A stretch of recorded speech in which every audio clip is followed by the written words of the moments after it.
Olá, que bom ter você conosco aqui no De Bem com a Vida, que você assiste no BATV, no YouTube e nas redes sociais. Lembrando que o De Bem com a Vida tem o apoio da Associação Brasileira do Cidadão Sênior.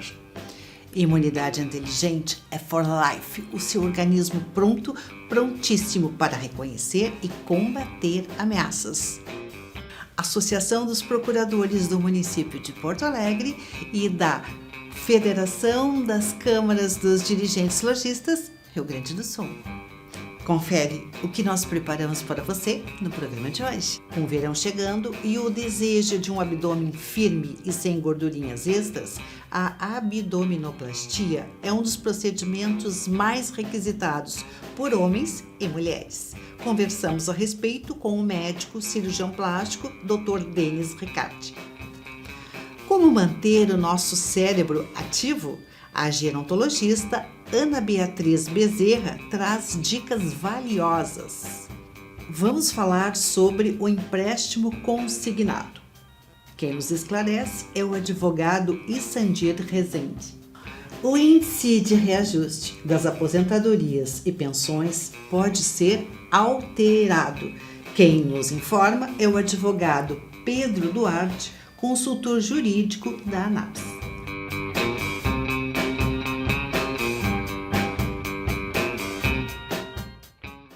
Ser procurador de Porto Alegre, antes de qualquer coisa, é uma honra.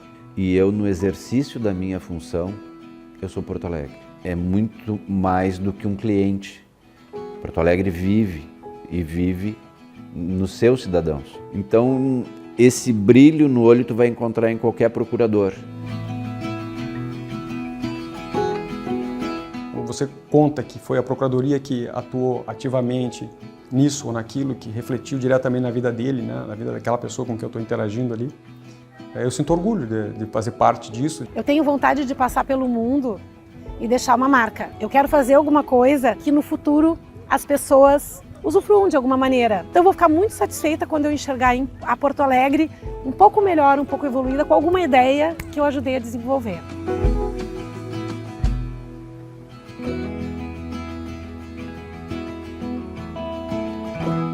Desde que o mundo é mundo, tem sido eterna a busca pela beleza. E sempre, como eu digo, quando o assunto é beleza, harmonização e saúde, eu recorro ao Dr. Denis Ricardi, médico, cirurgião plástico, com formação no exterior, membro da Sociedade Brasileira de Cirurgia Plástica. E dessa vez nós vamos falar sobre um assunto que tem um nome feio, mas que traz resultados lindíssimos. Chama-se abdominoplastia. Olha só, abdominoplastia. E acredite, os resultados desta intervenção podem ser maravilhosos. É isso, Dr. Denis Ricardi? É isso, Cris. É uma das cirurgias realmente mais comuns na clínica de todo cirurgião plástico, é a abdominoplastia. Explica para nós o que é exatamente, o que faz exatamente. Eu vou começar pela clássica. A abdominoplastia clássica, ela seria aquela cirurgia que está indicada na paciente que apresentou flacidez abdominal, que é muito comum após a gravidez. Então a clássica ela consistiria em tirar o excesso de pele realmente que acontece de forma global no abdômen, tá? Reposição dos músculos, porque a mulher que mais se dedica numa academia, depois de ter tido alguns filhos, geralmente mais de 2, 3, tem um afastamento dos músculos retos abdominais, então nem toda academia vai devolver os músculos à posição original. Aí é só com cirurgia mesmo para a gente conseguir devolver. Retirada dessa pele, tá? E refazer o novo umbigo. Isso seria a abdominoplastia clássica. Depois da abdominoplastia clássica, aí começam todas as cirurgias que entram em conjunto com ela. Então tem a lipoabdominoplastia, que seria realmente lipar a paciente para ter uma otimização do contorno corporal como um todo. Essa é a cirurgia clássica, na verdade. É muito raro alguma paciente ter indicação de fazer só abdominoplastia, porque todo mundo tem um pouquinho de gordura a mais localizada e tal.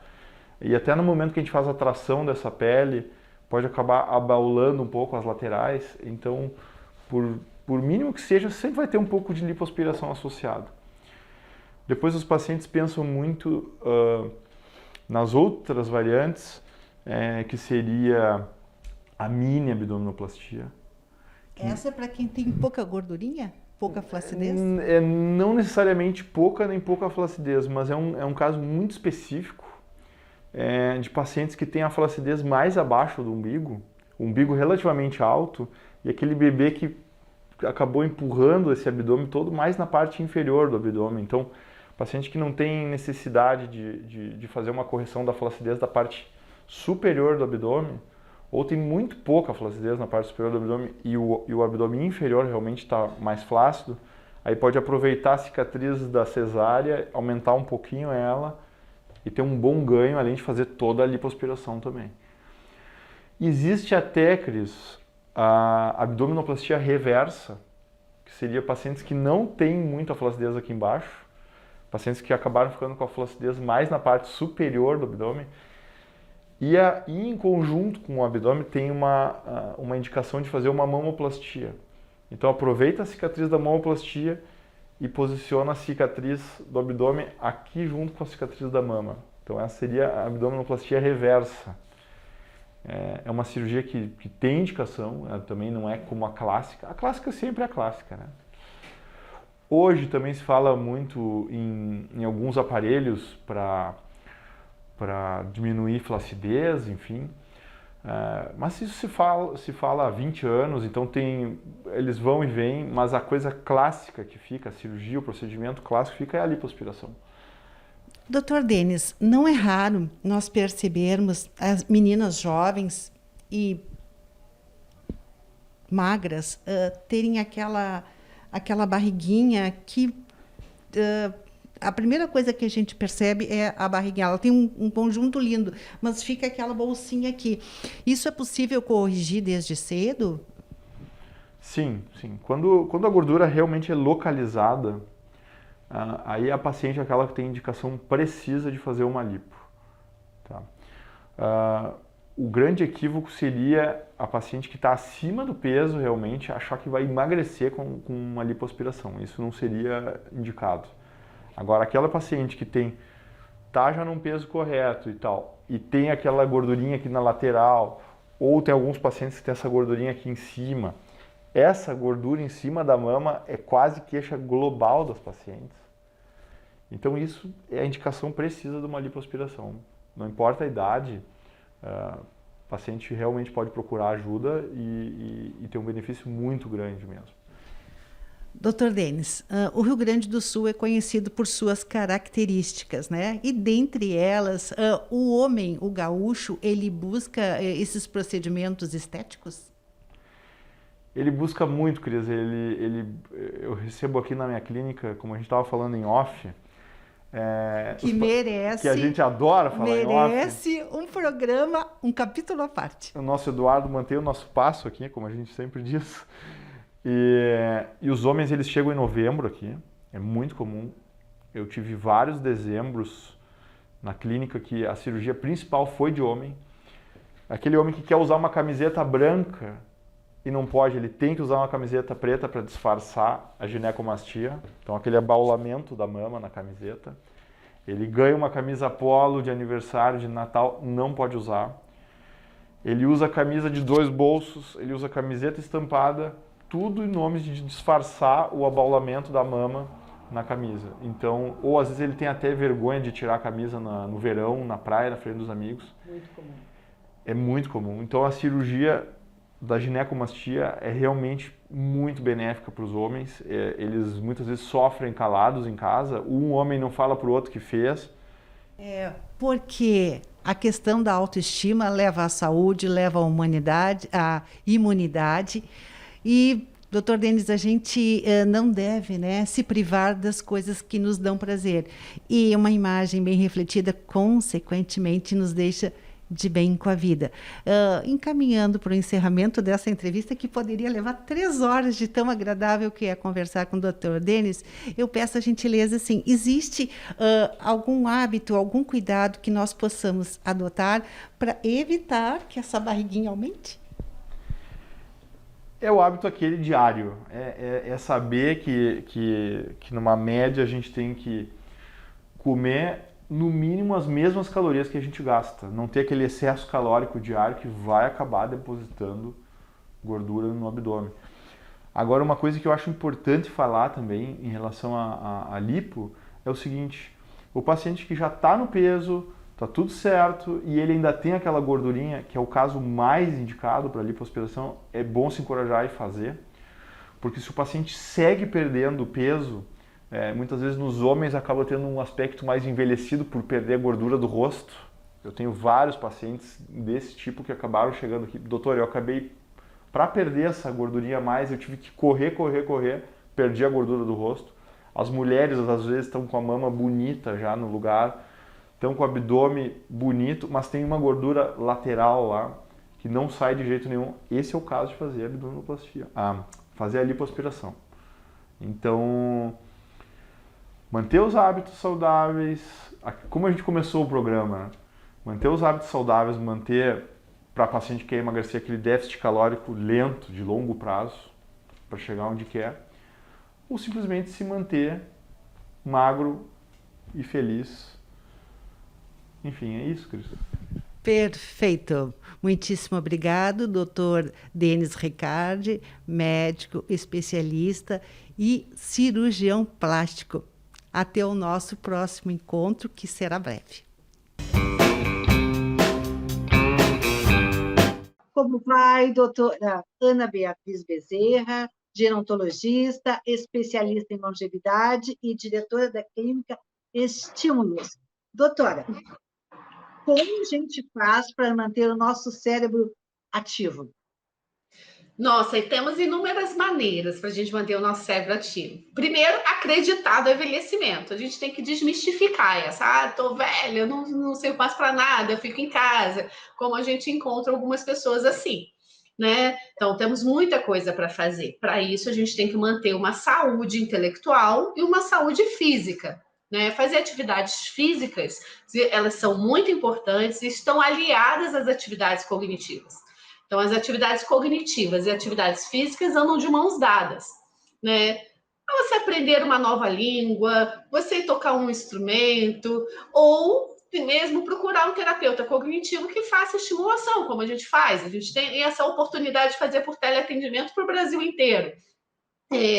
Que são atividades específicas para cada área do cérebro. Não é só fazer uma palavra cruzada. É muito bom, mas não é só isso. Né? A palavra cruzada atinge determinadas áreas do cérebro. E tudo, sabe, que a gente faz com autonomia e que se torna muito fácil, isso não faz nem cosquinha no cérebro depois. A gente tem que desafiar o nosso cérebro. Então, desafie seu cérebro, aprendendo coisas novas e estimulando assim. Doutora Ana, se eu percebo que o meu cérebro ou dos meus familiares, digamos, não está funcionando adequadamente como deveria, existe a possibilidade de recuperar ou a gente só evita que ele tenha um déficit maior? Boa pergunta. Depende. Depende se tem. Aí, no caso, é bom você procurar um geriatra que faça um tipo de avaliação, para ele vai fazer uma avaliação geriátrica ampla, né, que saiba como que está o desempenho do cérebro mesmo, se tem algo patológico acontecendo ou se é uma perda mesmo do envelhecimento natural, porque o nosso cérebro envelhece e ele não tem o mesmo desempenho que tem antes. Então, isso depende muito. Se por acaso é um envelhecimento natural, a gente tem sim como recuperar, mas não como era antes. A gente não vai ter o cérebro quando tinha, né, aos 30 anos de idade, com 60. Nós vamos ter o nosso cérebro melhorando, potencializando ele um pouco. Sempre tem uma melhora, mas depois existe um platô de manutenção e caso tenha algum processo degenerativo, há sempre uma queda. Aí a gente mantém um platô de manutenção.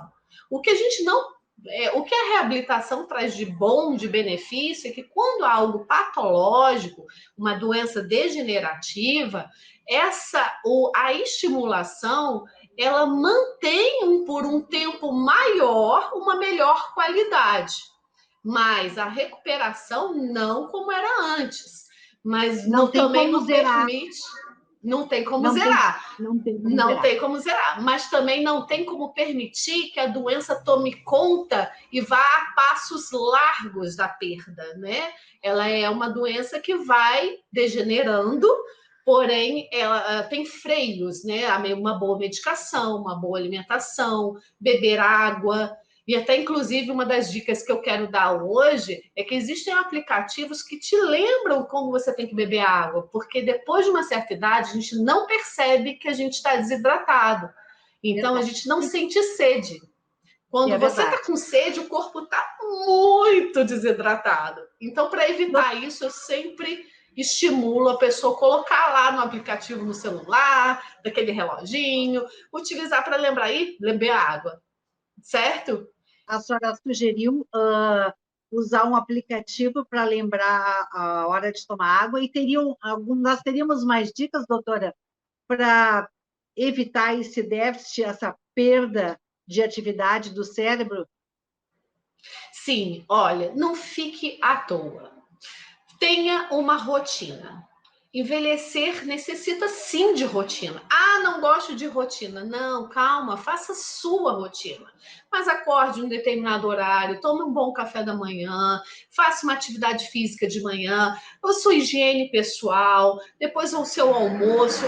Tomar uma dormidinha de tarde não faz mal a ninguém, mas depois faça uma atividade cognitiva, certo? Faça exercícios ligados a áreas da atenção, a áreas da matemática, de raciocínio lógico, da língua, enfim, estimula o seu cérebro, sim. Então, criar rotina é uma outra dica muito importante. Agora, você fez uma pergunta muito interessante em relação se eu tenho um familiar que tem um prejuízo cognitivo mais severo. Não faça tudo por ele. Tem muitas famílias, por uma super proteção, aí dão na mão o pijama para vestir, tira o pijama, ele nem desabotoa mais um botão. Então, fazer com que o sujeito tenha uma mínima autonomia de atividade de vida diária também é muito saudável, que é a forma de estimular o seu familiar que você tanto ama, para que ele ainda preserve e utilize as suas reservas cognitivas. Então, não fazer tudo pelo outro também é saudável. Bela dica, doutora, porque às vezes a gente, por excesso de amor, né, acaba ultrapassando os limites. Muito obrigada, doutora Ana, por mais essa participação no De Bem com a Vida, e um bom final de semana para a senhora. Eu que agradeço. Essa dica é de toda a equipe da Clínica Estímulos. Venha nos conhecer, viu? O De Bem com a Vida traz para você um assunto da maior relevância, que são os empréstimos consignados. Para falar sobre o tema, nós recebemos o advogado Issandir Rezende, e a quem eu pergunto: como vai, doutor? Tudo bom, doutora? É um prazer mais uma vez o Estado de Mato Grosso estar com você. Doutor, que cuidados nós devemos ter em relação aos empréstimos consignados, por favor? Vamos lá. O empréstimo consignado, ele é uma garantia que foi reconhecida pela Lei 10.820. O que ela visa? Todo cidadão que recebe um benefício do regime geral, né, ele tem o direito, através de uma instrução normativa número 28, que regulamenta essa lei. Em que sentido? Ele pode fazer um empréstimo junto a uma instituição financeira e com um juro muito baixo, que hoje vai de 1,73 no máximo 2,40 pela instrução normativa. Isso daí nada mais é, nada menos que uma oportunidade que muitas vezes o cidadão que tem o benefício, numa emergência, ele possa utilizar dessa garantia através do consignado. Mas aí existe um detalhe muito significativo, que hoje começa a se surgir uma reclamação por parte das pessoas que recebem o benefício. Quais são? As insistências, ligações das instituições financeiras com a finalidade de oferecer a esse idoso, que muitas vezes, dado a idade, principalmente, só pelo simples fato dessa ligação, dele falar uma palavra chamada sim, já o compromete junto a uma instituição de um financiamento do qual ele não assinou esse contrato. Isso está acontecendo muito no Brasil nesse momento. Doutor, deixa eu destacar. Quer dizer que, pelo telefone, se a pessoa diz sim, o contrato fica estabelecido apenas por um sim? Por um sim, exatamente. Hoje, isso vem acontecendo, e essa oportunidade que nós queremos dizer a você, idoso, principalmente aqueles que já têm um consignado realizado, procure verificar se o seu contrato de consignado já não foi liquidado. Isso significa que muitas instituições, dado a essa palavra sim, têm renovado o seu contrato principal, trazendo um segundo contrato que não acompanha a sua assinatura. Portanto, isso é um ato nulo. Infelizmente, isso vem acontecendo e é uma oportunidade para que todo cidadão que recebe um benefício bata a porta da sua associação, bata a porta de um sindicato, veja se realmente o que você está pagando hoje é devido a essa instituição financeira. Muito bem. Quer dizer que, se o cidadão constata que o empréstimo foi renovado ou que, de repente, ele está pagando além do devido, ele pode pedir socorro aos sindicatos ou às associações de aposentados e pensionistas, ou também recorrer a um advogado, né, doutor? Eu falo da associação, eu estou aqui falando daquele advogado que presta esse serviço, a própria OAB. Existem casos muitos errôneos nessa discussão jurídica, que são abusivas, atos abusivos, e nós precisamos hoje, sem sombra de dúvida, bater a porta do Poder Judiciário. Nós temos um conhecimento que está tramitando na Câmara Federal uma lei para proibir, sim, já foi aprovada pela CCJ, está indo para a votação do Pleno, no caso, da Câmara Federal, aprovação para proibição de instituições financeiras oferecer um empréstimo via telefonia. Ou seja, isso é completamente errado e isso vem trazendo um prejuízo enorme para os nossos idosos. Que bom, doutor. Que bom ouvir que há luz no fim do túnel. Muitíssimo obrigado pela presença no De Bem com a Vida, doutor Issandir Rezende.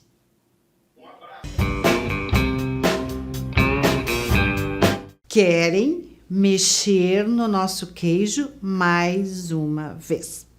Cogita-se na possibilidade de alterar o índice de reajuste das aposentadorias e das pensões.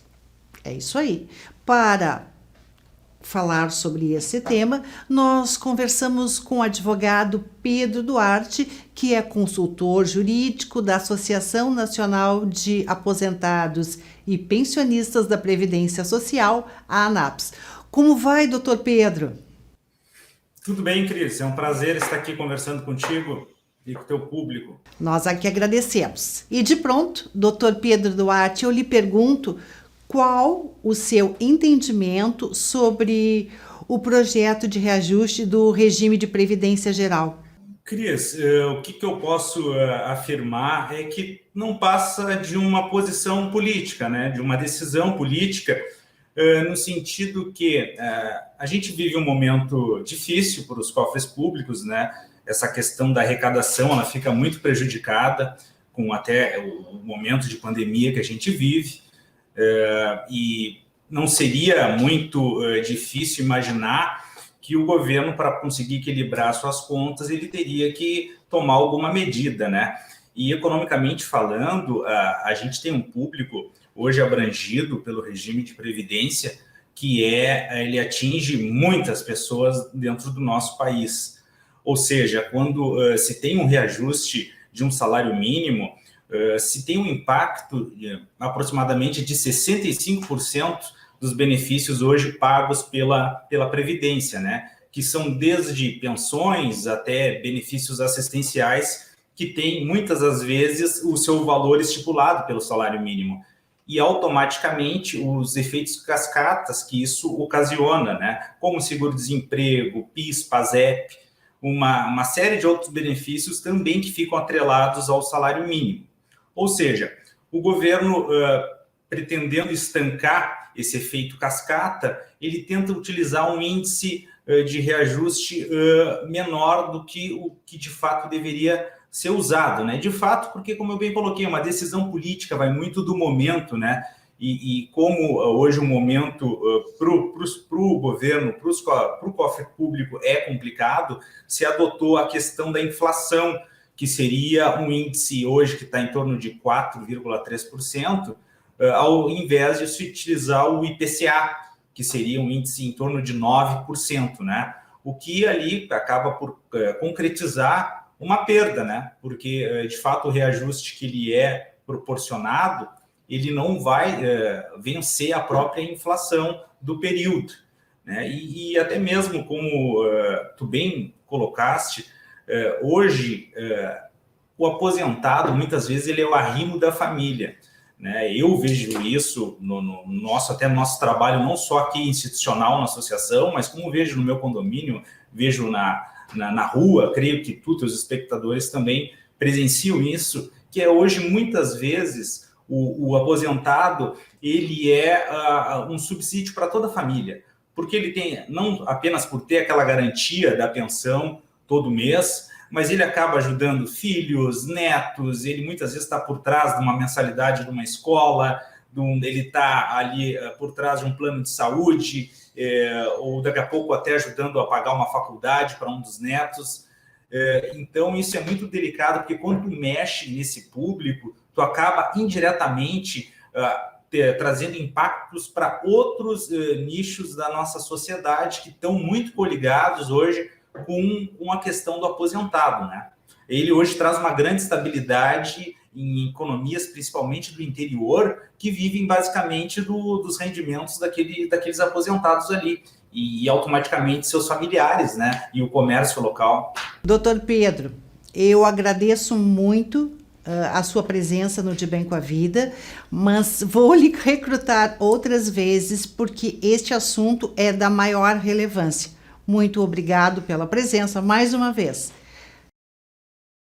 Foi um prazer, Cris. Um abraço a todos os espectadores. O nosso programa pode ser assistido no YouTube e Facebook, De Bem com a Vida Talk Show. No Instagram, debemcoavida.rs. Se quiser falar, mandar sugestão, nosso WhatsApp, 51 991 15 20 90. Lembrando que o De Bem com a Vida tem o apoio da Associação Brasileira do Cidadão Sênior. Imunidade inteligente é for life, o seu organismo prontíssimo para reconhecer e combater ameaças. Associação dos Procuradores do Município de Porto Alegre e da Federação das Câmaras dos Dirigentes Lojistas, Rio Grande do Sul. E lembre-se, porque o que importa de fato é estarmos cada vez mais de bem com a vida.